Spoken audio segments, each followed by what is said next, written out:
નમસ્કાર. ધોરણ 8 પ્રશ્ન બેંક ભાગ 2. સૌપ્રથમ આપણે શરૂઆત કરીએ ખાલી જગ્યા પૂરું. ખાલી જગ્યા પૂરમાં આપણને સંખ્યા આપેલી છે કે 3/4 વત્તા -1/4. આધાર સમાન છે, અંશ અલગ અલગ છે, માટે લસા લેશું. 4 અને 4 નો લસા 4 જ રહેશે. ઉપર 3 વત્તા -1, માટે જવાબ મળશે આપણને 3 - 1/4, 2/4. આને આપણે 1/2 પણ લખી શકીએ છીએ અને 2/4 પણ લખી શકાય. તો પહેલો જવાબ આવશે 1/2. પ્રશ્ન નંબર 2. સમય સંખ્યાઓની ગુણાકારની ક્રિયા માટે તટસ્થ સંખ્યા કઈ છે? ગુણાકારની ક્રિયા પૂછી છે, તો ગુણાકારની ક્રિયા માટે તટસ્થ સંખ્યા કઈ છે? 1. પ્રશ્ન નંબર 3. બે સમય સંખ્યાનો સરવાળો હંમેશા ખાલી જગ્યા મળે. બે સમય સંખ્યા આપેલી હોય ત્યારે તેમનો સરવાળો હંમેશા કેવો મળશે આપણને? તો સમય જ મળશે. પ્રશ્ન નંબર 4. -4/3 ગુણ્યા -5/4. ઉપર આપણે જોયું કે બે સમય સંખ્યાનો સરવાળો, અહીં આપણને બે સમય સંખ્યાનો ગુણાકાર આપેલો છે. તો ગુણાકાર માટે શું કરીશું આપણે? તો અંશનો ગુણાકાર અંશ સાથે, એટલે 4 ગુણ્યા 5 તો 20. બંને ઋણ છે એટલે જવાબ આવશે ધન. છેદમાં છેદનો ગુણાકાર છેદ સાથે, એટલે 3 ચોક 12.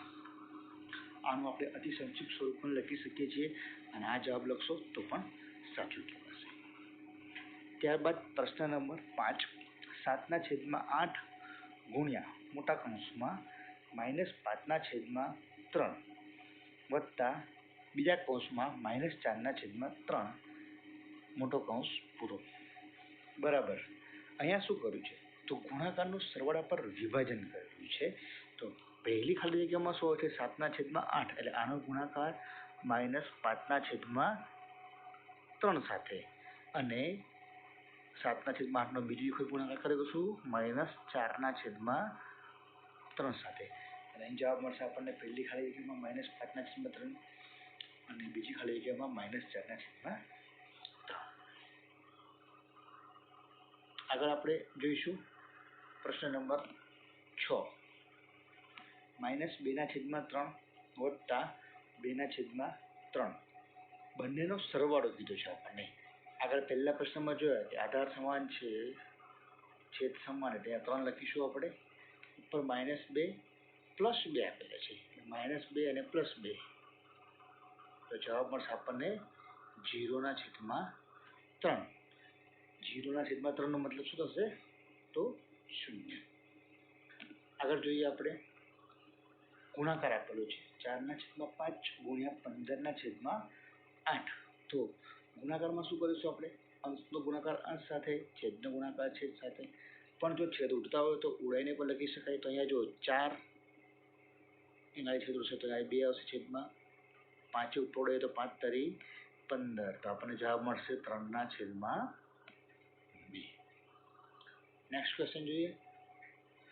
-7/8 ભાગ્યા -21/16. જ્યારે બે સમય સંખ્યાનો ભાગાકાર કીધો હોય ત્યારે બીજા નંબરની સંખ્યા, એટલે -21/16 આપેલા છે તેની વાત કરું છું. બીજા નંબરની સંખ્યાને વ્યસ્ત સંખ્યા લખી નાખે. વ્યસ્ત સંખ્યા લખશો એટલે આપણે નવી સંખ્યા મળશે 7/8. બીજા નંબરની સંખ્યાની વ્યસ્ત, એટલે ઉલટી કરી નાખીએ સંખ્યાને, -21. આ વ્યસ્ત સંખ્યા લખી. આ કરતાં આપણને વચ્ચે ચિહ્નનું બદલાઈ જશે. ચિહ્ન ભાગાકારનું શું થઈ જશે? ગુણાકાર. હવે આપણા માટે સરળ થઈ ગયું. ભાગાકાર હતો, હવે ગુણાકાર થઈ ગયો.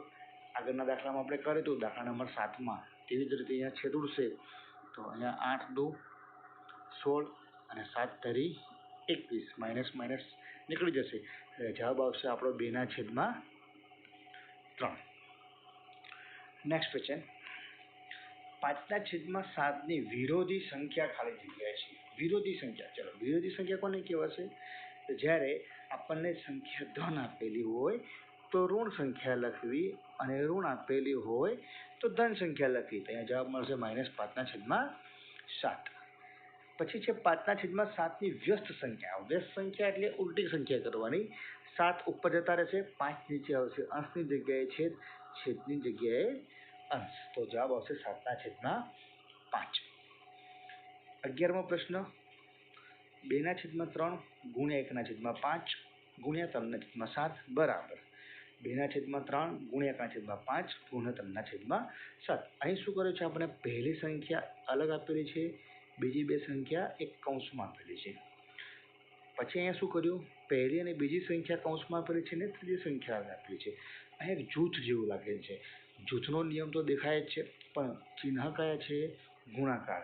આનો જવાબ આવશે ગુણાકાર માટે જૂથનો નિયમ. પ્રશ્ન નંબર 12. વ્યસ્ત સંખ્યા એટલે જેનો ખાલી જગ્યા એક થાય. વ્યસ્ત સંખ્યાનો મતલબ શું થશે?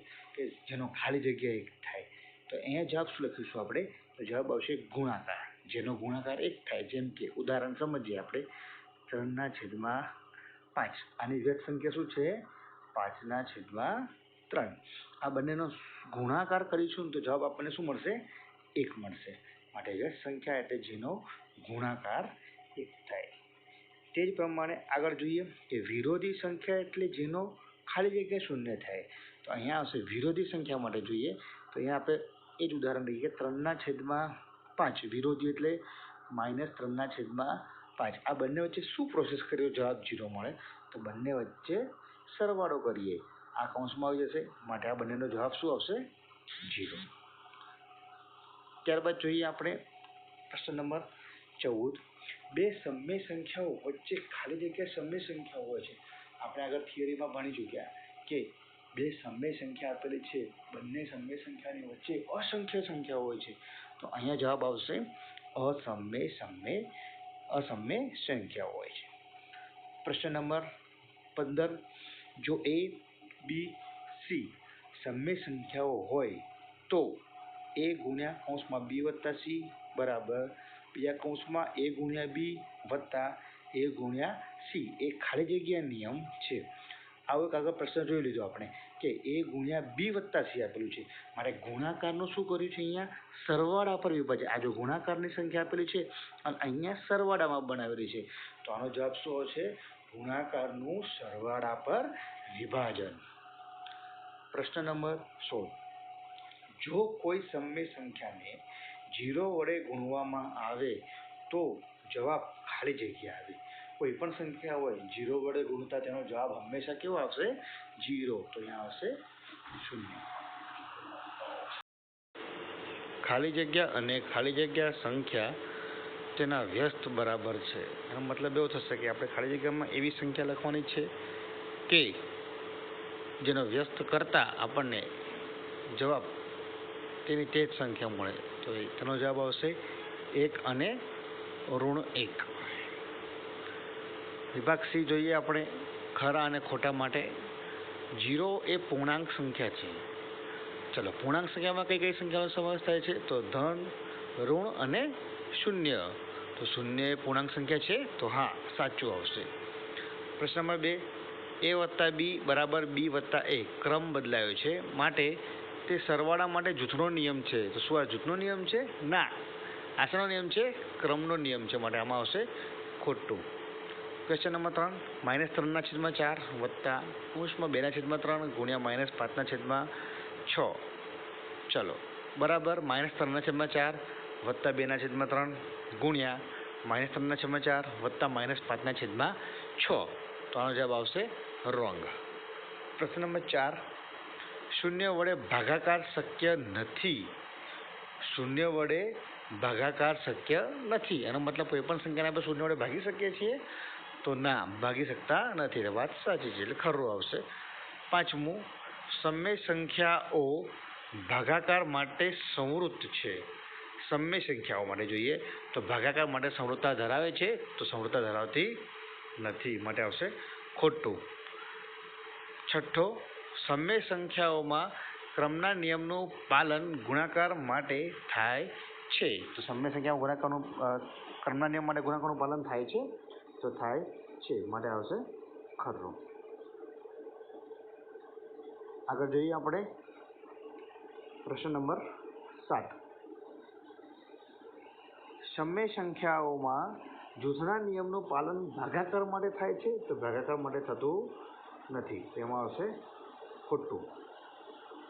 8મું, 0 એ સમય સંખ્યાઓ માટે સરવાળાનો તટસ્થ ઘટક છે તો સરવાળા માટે તટસ્થ ઘટક કયો છે તો સરવાળા માટે તટસ્થ ઘટક 0 જ છે, માટે જવાબ આવશે સાચું. 1 એ સમય સંખ્યાઓ માટે ગુણાકારનો તટસ્થ સંખ્યા છે, ગુણાકાર માટે તટસ્થ સંખ્યા કઈ છે તો 1 છે, વાત સાચી છે. 10મું, દરેક સમય સંખ્યાઓની વ્યસ્ત સંખ્યા અસ્તિત્વ ધરાવે છે, દરેક સમય સંખ્યાની વ્યસ્ત સંખ્યા અસ્તિત્વ ધરાવે છે તો દરેક સમય સંખ્યા વ્યસ્ત ધરાવતો નથી. કેમ? કારણ કે આપણે એક સંખ્યા કે 0/3 આ એક સમય સંખ્યા છે, આનો વ્યસ્ત શું થશે 3/0, તો તે અસ્તિત્વ ધરાવે છે તો ના, અસ્તિત્વ ધરાવતી નથી, એટલે આનો જવાબ આવશે ખોટું. 11મું, બે સમય સંખ્યાનો ગુણાકાર હંમેશા સમય સંખ્યા હોય છે, વાત સાચી છે. 12મું, 5/3 વ્યસ્ત સંખ્યા -5/3 છે. વ્યસ્ત કોને કહેવાય છે તો સંખ્યા ઉલટી કોને, પણ અહીંયા સંખ્યા ઉલટી નથી કરેલી, એટલે માટે આનો જવાબ આવશે ખોટું. 13, 5/8 વિરોધી સંખ્યા -5/8 છે. વિરોધી મતલબ ધન હોય તો ઋણ ને ઋણ હોય તો ધન, તો આમાં આવશે સાચું. 14, 1 એ એકમાત્ર એવી સંખ્યા છે જે પોતાના વ્યસ્ત બરાબર છે, ના ખોટું. કેમ? કારણ કે ઋણ 1 પણ એવી છે કે જેનો વ્યસ્ત કરીએ તો આપણે ઋણ 1 જ મળશે. 15મું, બે સમય સંખ્યાનો ગુણાકાર હંમેશા પૂર્ણાંક હોય છે, આવશે રોંગ, હંમેશા પૂર્ણાંક ન હોઈ શકે. બે સમય સંખ્યાઓ વચ્ચે માત્ર એક જ સમય સંખ્યા હોય છે, ખોટું, કારણ કે અસંખ્ય સમય સંખ્યાઓ મળે છે આપણને.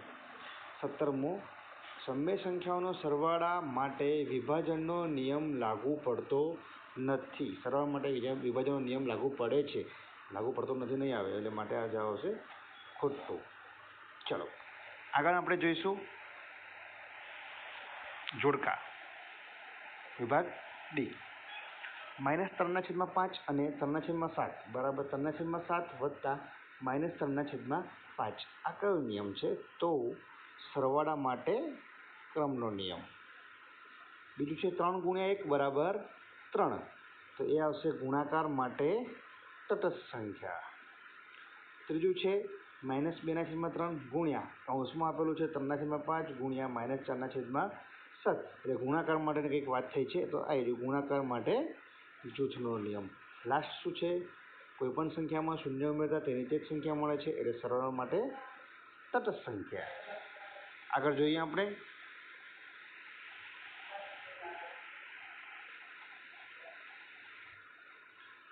પાંચ ગુણ્યા કૌંસમાં 3/5 ઓછા 4/5, અહીંયા આપણને ગુણાકારનું બાદબાકી પર વિભાજન જેવું આપેલું છે, તો અહીંયા લખીશું વિભાજનનો ગુણધર્મ. બીજું છે 3/7 ગુણ્યા, વચ્ચે ગુણાકાર આપેલો છે એટલા માટે અહીંયા આવશે ગુણાકાર માટેનો ક્રમનો નિયમ. ત્રીજું 3/11 વત્તા, અહીંયા વત્તાનું ચિહ્ન આપે છે, અહીંયા પણ વત્તાનું ચિહ્ન આપેલું છે, માટે સરવાળા માટે જૂથનો નિયમ. 3/4 ગુણ્યા 4/3, બે વ્યસ્ત સંખ્યાનો ગુણાકાર હંમેશા 1 મળે, એટલે વ્યસ્ત સંખ્યાનું અસ્તિત્વ. ચલો આવા જ વિડીયો જોવા માટે અમારી ચેનલને લાઈક કરો, શેર કરો અને સબસ્ક્રાઈબ કરો, તથા અમારા વોટ્સઅપ ગ્રુપમાં જોડાવા માટે ડિસ્ક્રિપ્શનમાં આપેલી લિંક પરથી જોડાઈ શકો છો.